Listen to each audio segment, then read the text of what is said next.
Fighting the war on terror has been a tricky undertaking because terror isn't a geographical place, it's a parasitic-like ideology that creeps in anywhere hatred flourishes. Because it's been so hard to pin down exactly where those we're fighting are, anyone can skirt potential treasonous charges by saying I wasn't helping the terrorists, I was helping the other people around them. That's exactly what President Obama did, over and over again, as a justification for sending money to terror-supporting countries. This not only undercuts what the American military is trying to do in the Middle East, it sends the hard-earned tax dollars of the American people to the very forces that have killed so many of our friends and family. The Obama administration seemed to take every possible opportunity to support terrorist nations and called it diplomacy.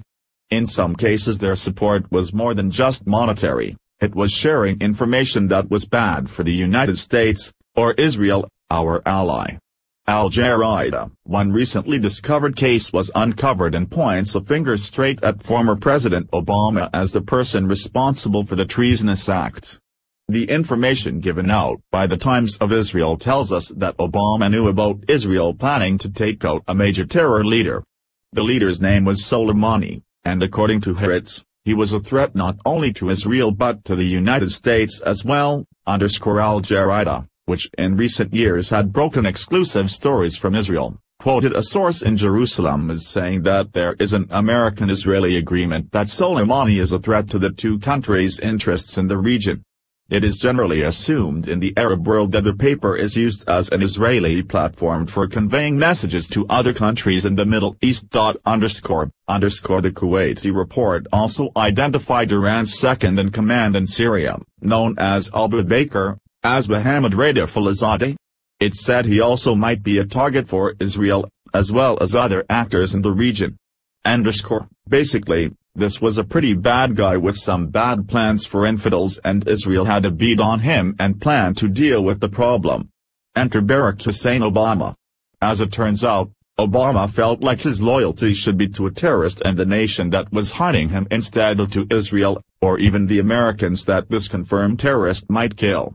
The Times of Israel reports that after U.S. intelligence had already worked with Israel to identify and locate this murderous individual, Obama stepped in and warned him. U.S. intelligence agencies have given Israel the green light to assassinate the senior Iranian responsible for coordinating military activity on behalf of the Islamic Republic in Lebanon, Syria, and Iraq, according to the Kuwaiti newspaper Al Jazeera.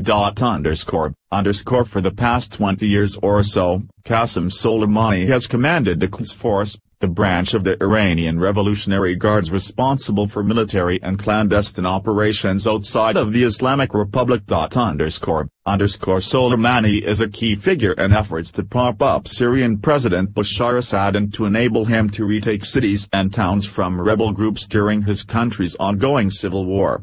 He is also responsible for providing military aid to the Lebanese terror group Hezbollah and the Palestinian Hamas in Gaza, both of which are committed to the destruction of Israel, as well as to Shia and Kurdish groups in Iraq.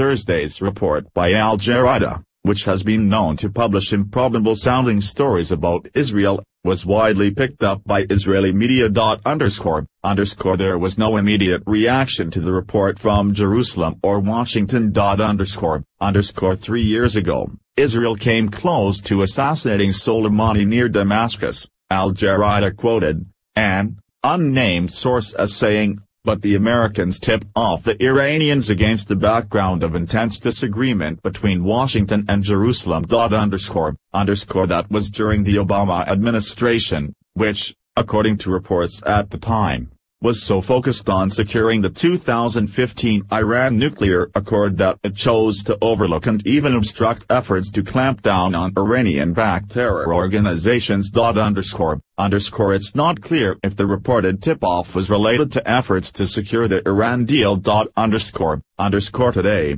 the Trump and Netanyahu administrations see eye to eye on Iran.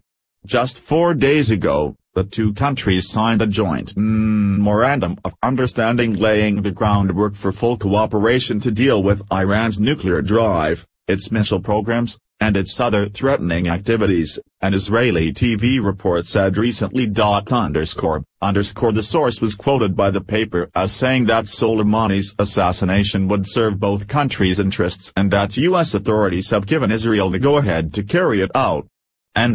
Isn't it delightful to know that for 8 years we told all our national security secrets to a person who was more interested in making friends with terrorists than with keeping Americans safe from them?